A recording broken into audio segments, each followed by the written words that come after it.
네, 황장수와 톡톡톡 오늘 제 9화로 의혁투 최대집 대표님 모시고 이야기 나누겠습니다. 최 대표님 감사합니다. 예.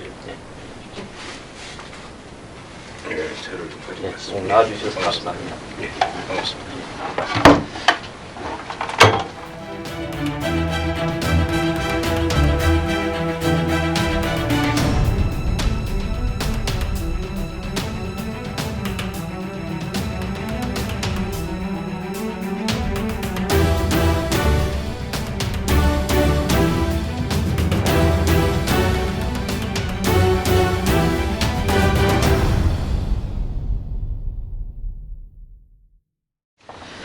그 최 대표님은 네.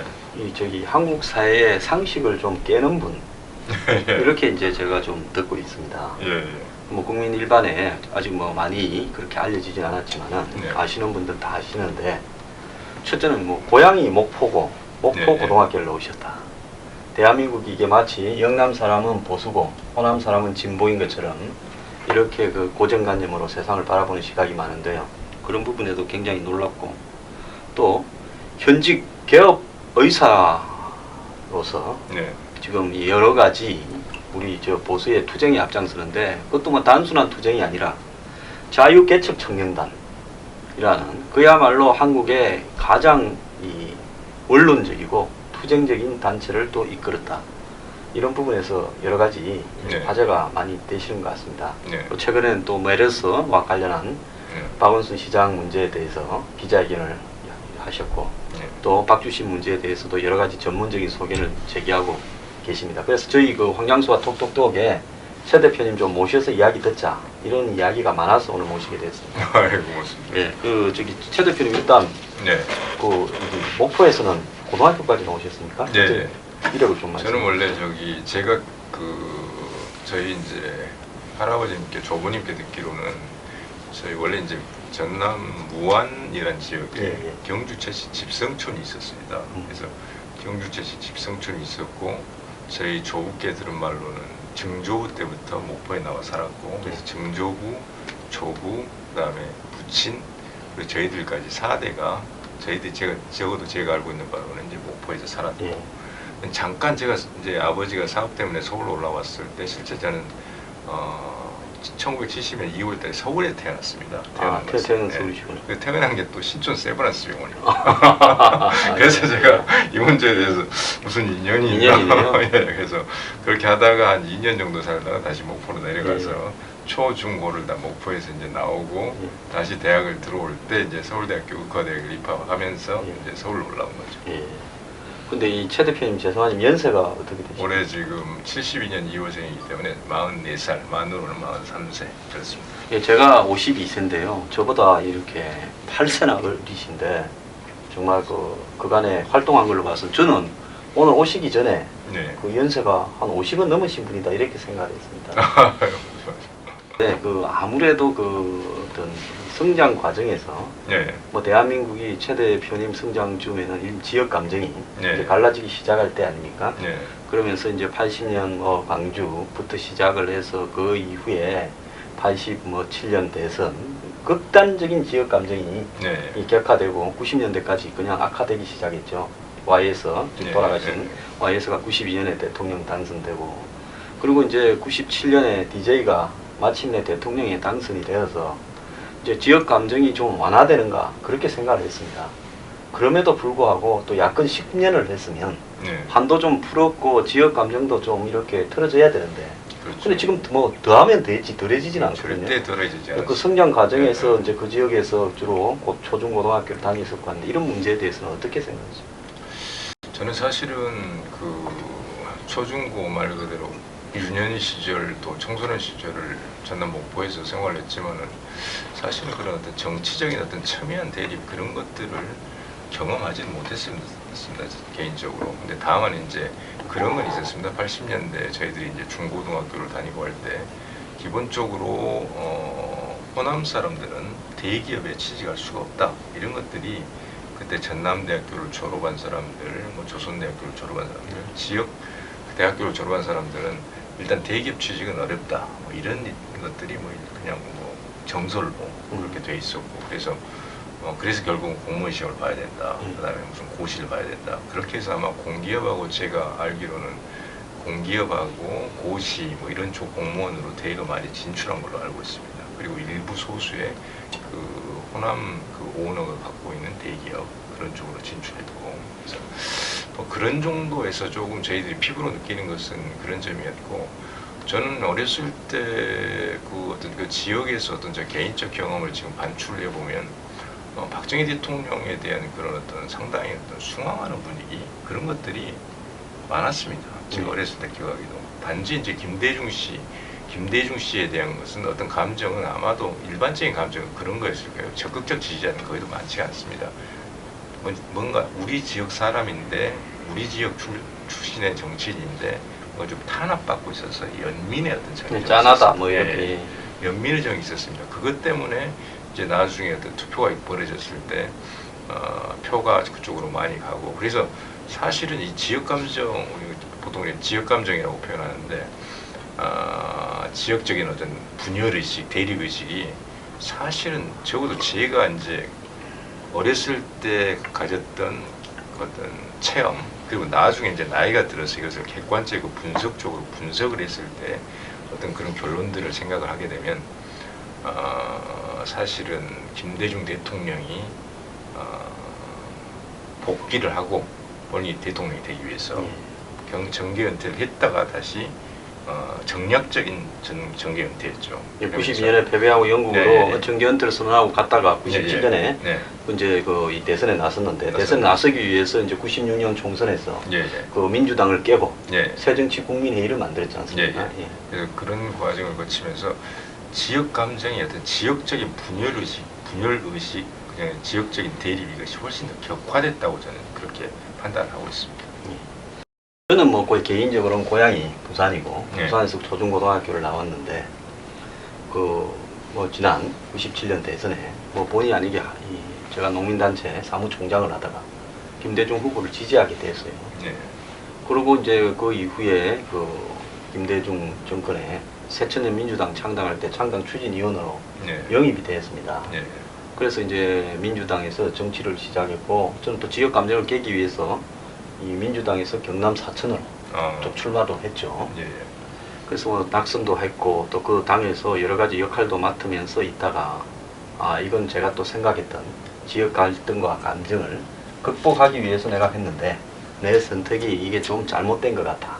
그래서 노무현 대통령이 후보가 될 때 제가 탈당을 했죠.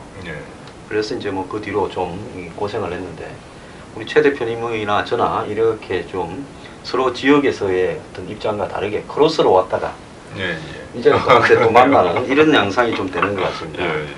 근데 그렇게 가지고 이제 서울대 의대까지 들어갔는데 언제부터 이렇게 사회 문제에 대해서 우파적 보수적 관점에서 관심을 가지게 됐어요? 어떤 계기가 있습니까?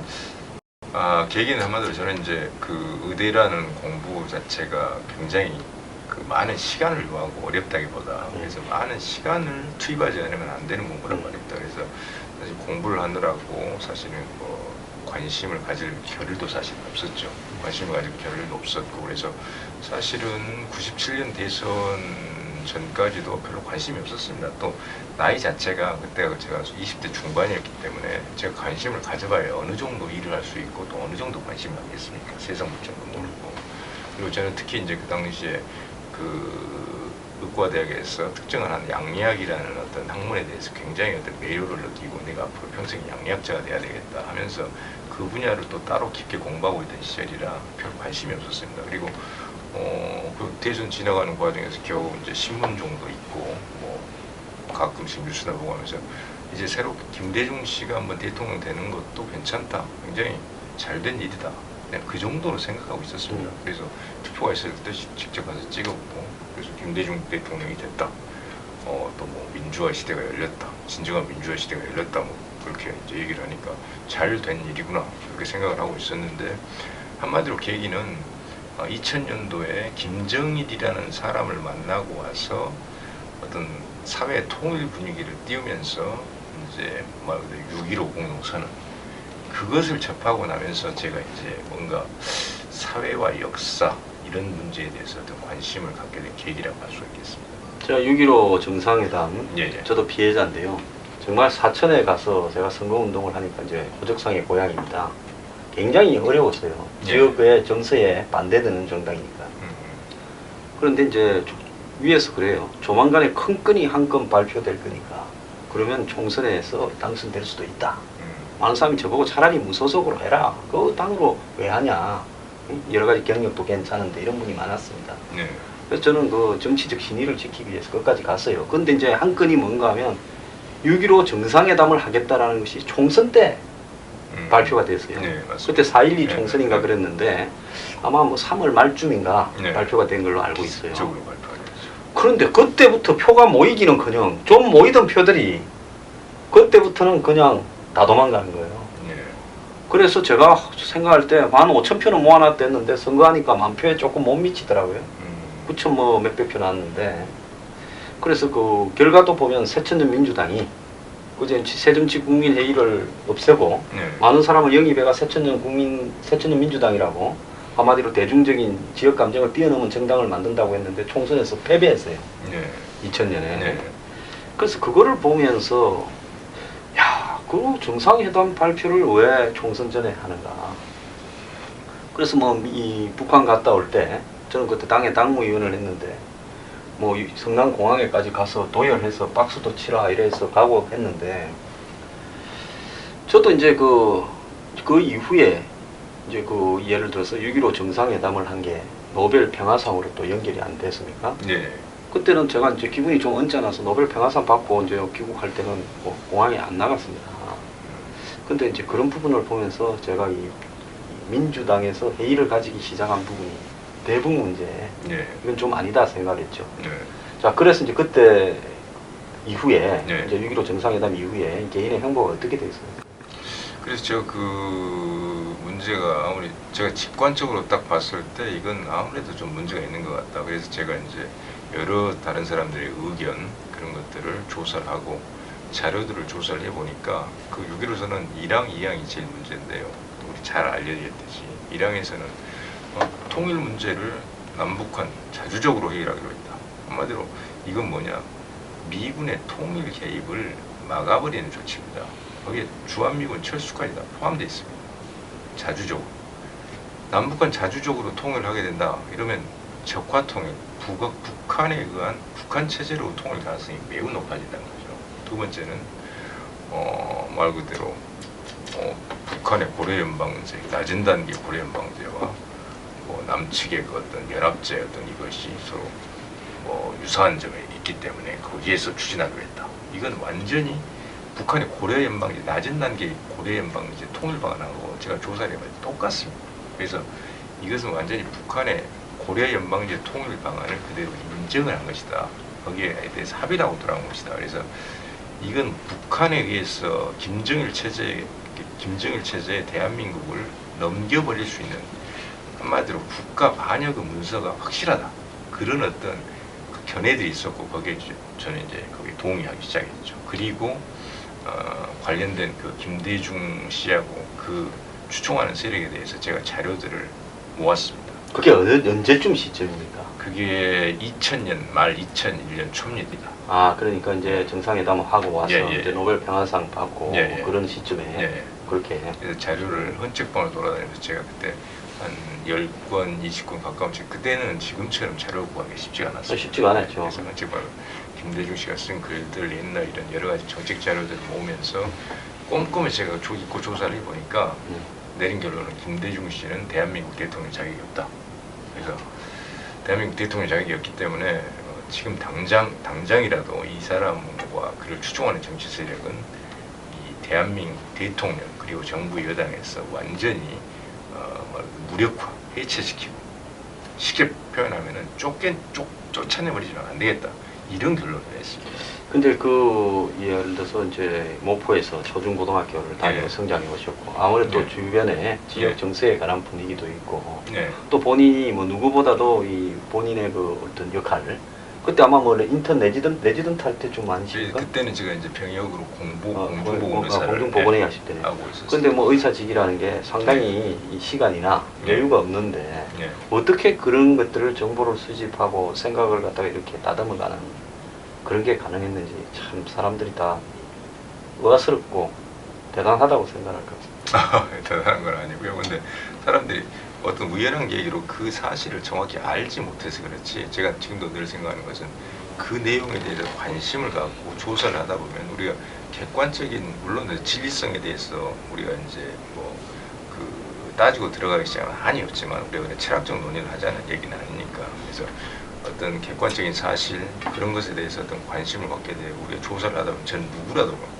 누구라도 어떤 유사한 결론에 도달하게 될 것이라고 저는 생각을 하고 있습니다. 제가 어떤 특별한 케이스라기보다 물론 지역적인 영향이 있어서 그냥 무비판적으로 97년 대선에서 김대중 씨가 뭐 대통령이 되는 게 바람직한 일이다, 투표하고 뭐 잘하겠지, 뭐 이런 것들은 가능하겠지만은 뭔가 어떤 중대한 어떤 사회적인 어떤 사건이 터지고 그것이 우리 국민하고 국가 어떤 생존에 중대한 어떤 부정적인 영향이 좀 동안이라 체제가 어떤 해체되는 그런 어떤 큰 위기의 어떤 그런 현상들이 생겼을 때, 만약 그걸 어떤 계급에서 감지했으면, 그리고 그것을 어떤 조사하고 관계된 사실을 알았으면은 아마 저뿐만이 아니라 다 어느 지역에 있던 사람이라도 비슷하게 그 이제 행동 방식이나 정도는 다르겠죠.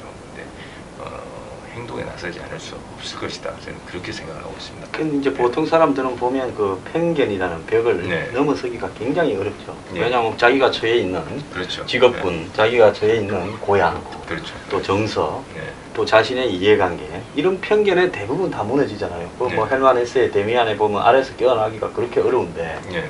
근데 그런 어떤 그 이전에 예를 들어서 뭐 고등학교 때부터 계속 뭐 이 철학적이거나 사회과학적인 탐구를 해온 사람도 그렇게 되기가 쉽지가 않을 건데, 네. 그러지 않고 그 이제 열심히 공부해서 서울대 의대를 갔다. 뭐 목포에 천재가 많습니다만은 어쨌든 목포에 천재 중에 한 명에 꼽힐 만한 분인데, 그렇게 사신 분이 이 어느 날 이 그런 개념을 갖다가 혼자서 다듬었다.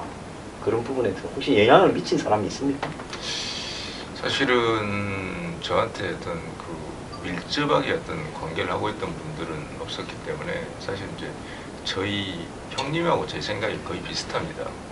그 2살 차이 나는데 저희 형님하고 생각이 비슷해서 그런 문제로 토론을 사실 많이 했죠. 저희 형님하고 토론을 많이 해서 지금도 뭐 저하고 생각이 거의 유사하고, 드러나진 않지만 비공개적으로만을 저를 많이 도와주고 있고, 그래서 이제 그런 점이 있었고, 또 하나 이제 한 가지, 굳이 그런 질문을 하시니까 제가 이제 떠오르는 것은, 제가 고등학교 한 2학년 때부터 서구 철학, 서양 철학 쪽에 관심을 좀 많이 가지고 있었습니다. 그래서 그것은 이제 무슨 정치 경제학이나 뭐 이런 쪽의 어떤 정치 철학, 경제 철학, 사회 철학, 역사 철학 이런 쪽보다는 훨씬 더 근본적인 어떤 도덕, 윤리 이론이라든지 인식론이라든지 존재론, 형이상 이런 부분에 대해서 대학 들어와서 고등학교 때 굉장히 어려운 분야다라고 생각을 했는데, 대학 들어와서 교양광대에서 의예과 때 제가 철학 과목을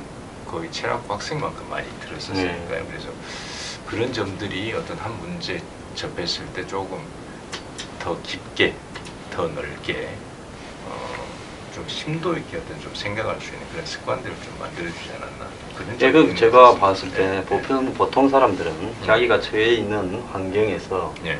어떤 이 사회적 인식에 대한 네. 어떤 축적된 경험이나 계기가 없으면 그렇게 생각하기가 굉장히 어려운데요. 네. 그러나 갑자기 된 것 같지만 정말 쉽지 않은 부분. 지금 뭐 의사 하시는 분들이 대한민국에 뭐 굉장히 많이 계시지만 네. 우리 그 최 대표님처럼 이렇게 하시는 분은 없지 않습니까? 그래서 제가 볼 때 대단하다 이렇게 생각이 들고, 그 다음에 이제 그런 어떤 생각이 네. 이제 DJ 정권이 끝나고 노무현 정권으로 이제 정권 창출이 됐잖아요. 네. 그럼 노 정권이 가장 먼저 한 게 뭔가 하면 대북 송금에 대해서 네. 조사를 하고 처벌을 한 거 아닙니까? 네. 그때 어떻게 좀 느끼셨어요? 저게 아니 분명히 갑자기 당시에는 이인재 후보가 대통령이 되리란 걸 대부분 사람들은 경선 초기에 그 생각하고 있었죠. 제가 그때 뭐 저 민주당이 있을 때인데 예. 다 그렇게 생각하고 예, 있었죠. 생각하고 있었는데 갑자기 노무현 그 후보가 당시에 갑자기 광주에서부터 바람을 일으키고 하는 걸 보고, 제가 그걸 다 보고 이제 그 동안에 몇 년 동안 그 사람들을 제가 연구 조사한 게 있으니까 아, 또 김대중 씨가 장난을 치는구나. 저 세력이 연청으로 해서 그 세력들이 그것을 바로 알았죠. 그래서 그건 상당히 일리가 있는 이야기가요. 제가 그 뭐 정확한 이야기인데 네, 네. 누구한테 들었다 하면 또 바로 우리가 이야기한 사람이 나오기 때문에 당시에 이제 DJ 대통령 측근들이 네, 이인재 네. 지금 의원에게 두 가지를 요구했답니다. 특정 보수 신문에 대한 반대 운동에 앞장서라. 그 다음에 이제 이 북한 네. 어떤 문제, 즉 6.15 정상회담의 어떤 이후의 문제들에 대해서 지지를 표명해라. 근데 이인재 의원의 입장은 뭐 이 조금 보수적인 어떤 뿌리가 그렇죠. 좀 있는 네, 사람입니다. 네. 그러다 보니까 그 두 가지를 잘 받아들이지 않았다는 거죠. 네. 그러다 보니까 아마 이 아까 말씀드린 대로 대선 판도가 갑자기 뒤집어지는데 네. 그 두 가지의 앞장선 네. 사람을 핵심에서 선택한 게 아닌가. 그렇죠. 뭐 본인 인재 의원 본인도 네. 뭐 저한테 그런 말씀을 하셨어요. 네. 그래서 그 대북 송금을 보면서 굉장히 돈을 줬다니 이런 이야기들을 좀 네. 느끼게 된 거 아닙니까? 대북 송금 뭐 그 전에도 이미 이미 충분히 많이 알려졌죠. 이야기들이 네. 알려져 있었지만 이제 그걸 뭐 특검을 하고 이렇게 저렇게 하면서 또 대통령이 되니까 그때 이제 저는 그렇게 생각했죠. 어차피 그 세력들은 같은 세력이고 서로 어떤 운명 공동체이기 때문에 무슨 좀 일시적인 티격태격을 하더라도 절대 그 노선에서 일정한 노선에서 같은 노선에서 벗어날 수 없다. 저는 그런 생각을 하고 있었지만 노무현 당시에 대통령 후보 공약 내세우고 하는 것 자체가 김대중 반역 시대가 그대로 어떤 연장될 것이다. 그리고 어떤 또 어떤 좀 더 과격하고 급진적인 그런 운동이 일어날 수도 있겠다. 저는 이제 그런 생각을 하고 있었는데 저는 그냥 일시적인 자기들 간의 어떤 그 권력과 어떤 권력을 놔두고 어떤 그런 게 있지 않습니까? 상황이 있고 또 뭐 거기에 이제 그 실제 어떤 현실적 권력을 받은 왕이 있고 상황이 있어서 상황이 좀 수렴청정을 할 수 있는 그런 것들을 좀 김대중 세력 쪽에서는 원했는데 당시에 이제 대통령이었던 노무현 씨가 그런 것들을 좀 벗어나고 싶어하는 그런 어떤 구도 때문에 생긴 갈등이 아닌가. 예, 그렇습니다. 정확하게 권력 다툼이고요. 네. 그러니까 이전의 권력이 네. 만들어준 권력에 대해서 통제하고자 하니까 네. 동교동이나 네. 이제 전통 민주당 세력들이 네. 노무현 대통령은 이제 PK 지역을 기반으로 해서 네. 또 그 386 네. 운동권 세력들 네. 없고 이제 됐으니까 아마 이 세력들을 청산을 해야 그렇죠. 자기가 이제 편하게 마음대로 대통령을 해먹겠다는 거지. 근본적으로 북한을 바라보거나 좌파적인 어떤 시각에서는 큰 변화가 없었다. 오히려 뭐 더하면 더했다. 네, 이렇게 네. 보고 있습니다. 예. 그런데 본격적으로 이제 그 노무현 정권 때부터 예. 이제 사회 활동의 전면에 나서신 거 아닙니까? 예. 예. 이제 첫 시작을 어디로 끊었습니까? 그래서 저희들이 도저히 이제 2003년 2월 달에 노무현이 대통령으로 취임하고 나서 이건 분명히 어떤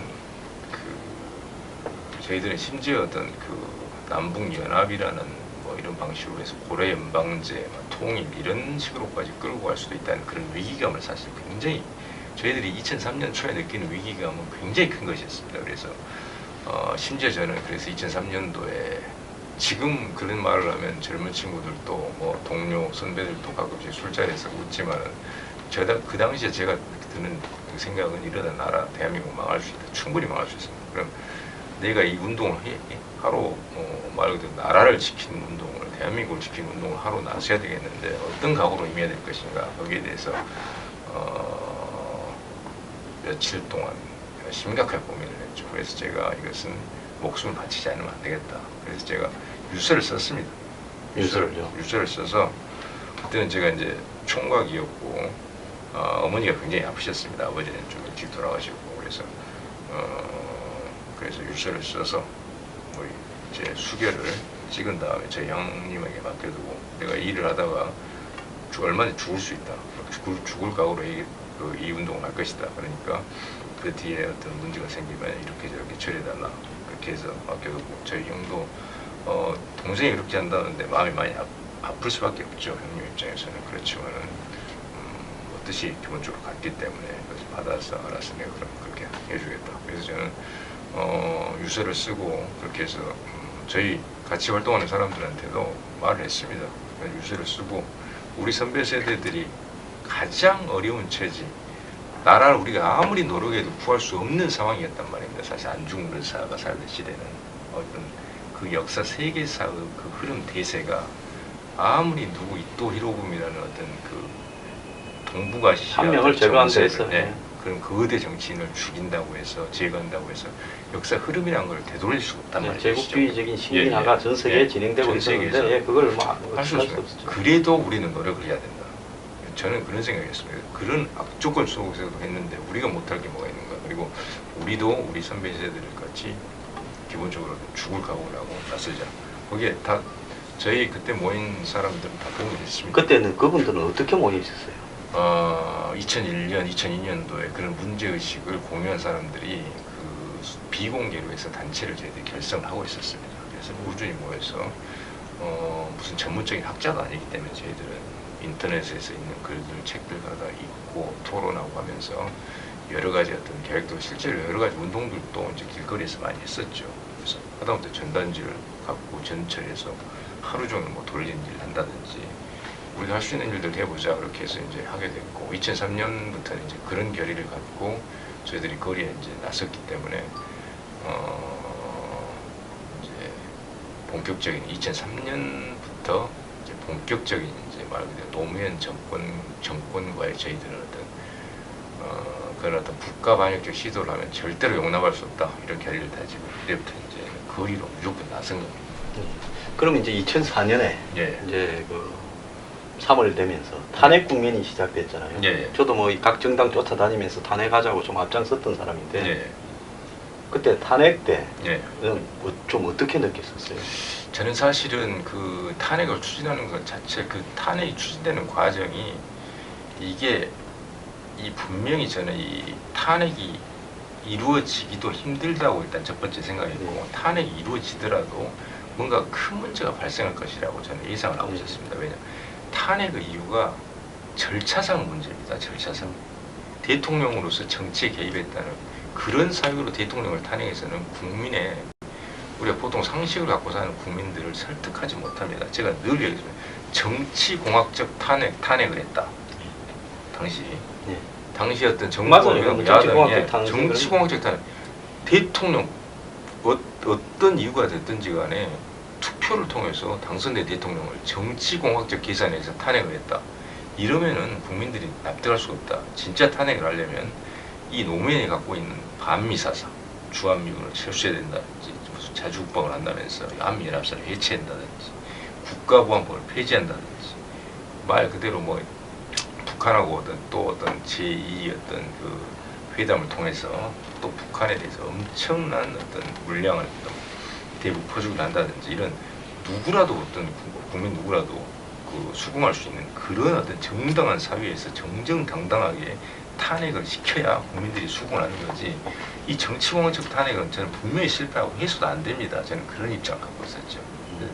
그래서 탄핵이 성공했다고 일단은 쫓아냈으니까 일단 직무를 정지시켰으니까 좋아했는데 아니나 다를까 저쪽에서 노사모니 뭐니 해가지고 일반 국민들까지 동원해서 탄핵을 주도한 세력들이 거의 전멸할 상황까지 가버렸지 않습니까? 네, 그러니까 그 이후의 활동을 보면 굉장히 강경하게 네. 활동을 했는데 또 이 부분에 대한 논리는 굉장히 합리적이십니다. 네. 그러면 이제 그 다음에 이제 2006년인가 네. 이 자유 네. 청년 개척단을 했죠. 네. 자유개척 청년단은 네. 사실은 2004년 초 중반부터 이미 활동을 하고 계시고 결성돼서 활동을 하고 있었고요. 이제 공식적인 이제 창단식을 하고 한 것은 2005년 초 이제 뭐 그 정도로 해서 한 것이었고 저희들이 그 2004년, 5년, 6년, 7년 말 그대로 노무현 대통령 5년 동안에 제가 일지를 다 그 김대중 정부 말기부터 이명박 정부 한 중반기까지 그동안 일지를 제가 그동안 쭉 써놨습니다. 그 자료를 가지고 있는데 그래서 제가 한번 예전에 계산을 해본 적이 있어요. 가장 많은 활동을 할 때가 2005년도입니다. 2005년도가 2004년 말에 4대 학급 정국이 있었고 국가보안법 폐지하고 가장 심각한 것이 국가보안법 폐지하고 과거사법이었죠.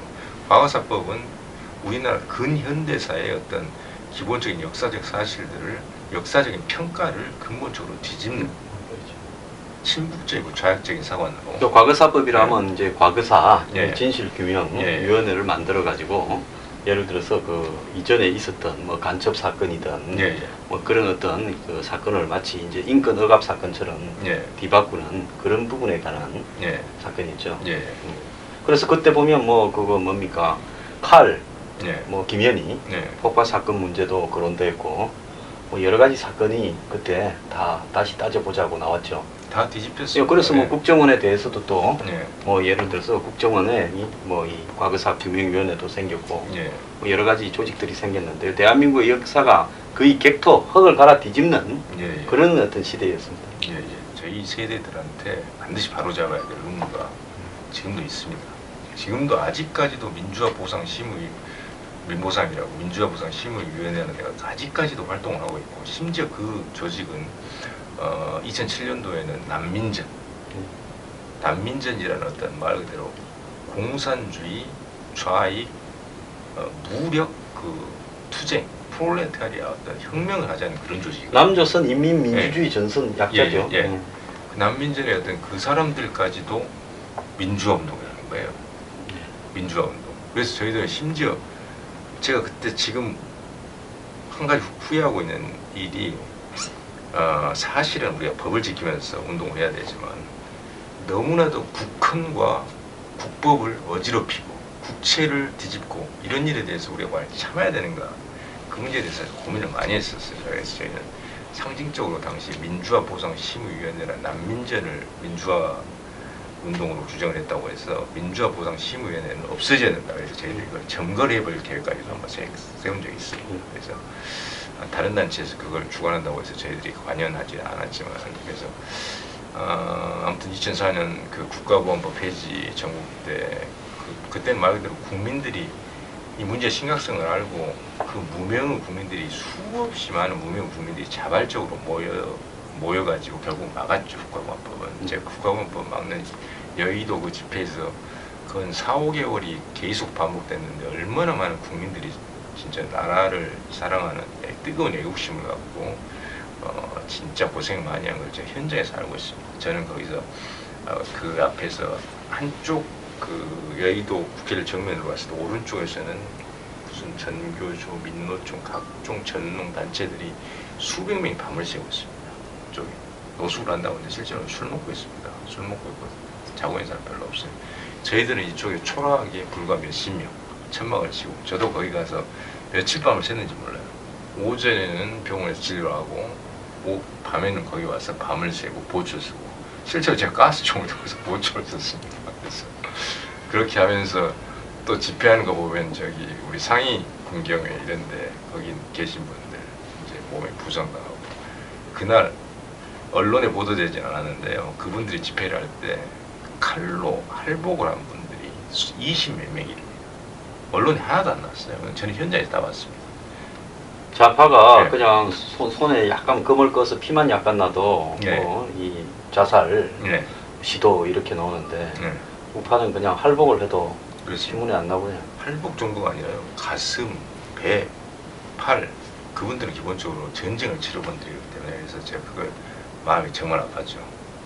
아니 저분들이 나라를 지키기 위해서 저런 몸에 어떤 상이용사, 팔다리를 잃고 어떤 신체적 기능에 중대한 장애를 일으킨 분들이 이 나라를 지키기 위해서 또 나와야 되는가. 그래서 우리 후배 세대들은 도대체 뭘 하고 있길래 지금 이런 일이 벌어지고 있는가. 그래서 그때 또 한번 절대로 이 김대중 노무현 세력을 용서할 수가 없다. 그 의지를 제가 다졌죠. 그래서 제가 해보니까 2005년도에 쓰는 일지를 조사를 해보니까 2005년도 한 해 동안 200번 정도 행사를 했더라고요. 길거리 행사를. 이제 거기에는 이제 고소고발 건도 많이 있었고 200번 행사를 하려면 실제로 사전에 모이고 뭐 회의하고 하려면 한 적어도 300회 정도는 회합이 있어야 된다는 얘기고 그랬더니 개인 생활이 하나도 없다는 겁니다. 기본적으로.